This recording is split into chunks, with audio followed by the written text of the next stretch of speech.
Haqqı var idi xanım Zəhra desin ki, məni gecə dəfn elə. Qoy bunlardan heç biri mənim dəfnimdə iştirak eləməsin.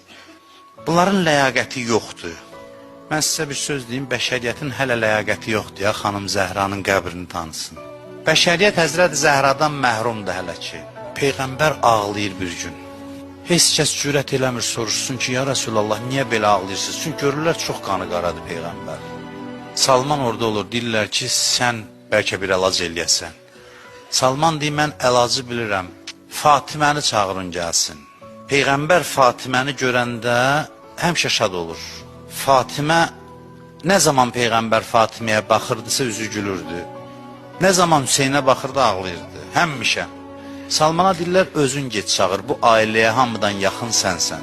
Deyir, gedir qapını döyür, Həzrət Zəhra soruşur ki, kimdir? Deyir ki, ey Peyğəmbərin qızı Salmandır gələn. Çıxır Həzrət Zəhra, çadrasın giyinir, gedir. Salman deyir, gəlir dalıcan, baxır, görür ki, çadrası neçə yerdən yamanır. Deyir, Salman ağlayır. Həzrət Zəhra soruşur ki, Salman niyə görə belə ağladın? Deyir, mən şahların qızlarını görmüşəm.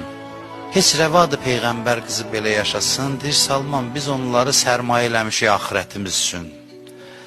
Axirətimizdə də bizə veriləndən istifadə eləyib, biz istəyənlər üçün şəfaət eləyəcək. Bu gecə bu xanım can verir. Bizim anamızın dünyadan köçdüyü gündür, gecədir.